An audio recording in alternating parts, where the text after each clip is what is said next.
ஹைதராபாத்தில் நடந்த காட்சி கால்பந்து போட்டியில் தெலுங்கானா முதலமைச்சர் ரேவந்த் ரெட்டி, கால்பந்து ஜாம்பவான் மெஸ்ஸி ஆகியோர் பங்கேற்று விளையாடினர். மெஸ்ஸியை ராகுல் காந்தியும் சந்தித்து உரையாடினார்.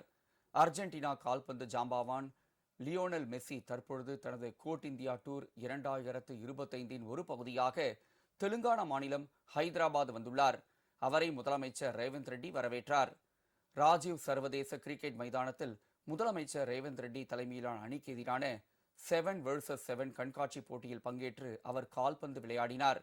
இதில் மெஸ்ஸி மற்றும் முதலமைச்சர் ரேவந்த் ரெட்டி இருவரும் கோல் அடித்தனர். மெஸ்ஸி 1 மணி நேரம் மைதானத்தில் இருந்தார்.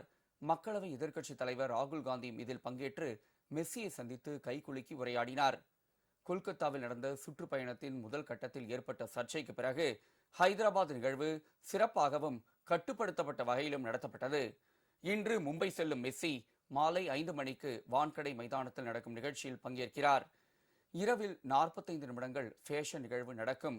இதில் கிரிக்கெட் நட்சத்திரங்கள், பாலிவுட் பிரபலங்கள் உள்ளிட்டோர் பங்கேற்கின்றனர். நாளை டெல்லி செல்லும் மெஸ்ஸி பிரதமர் மோடியை அவரது இல்லத்தில் சந்திக்கிறார்.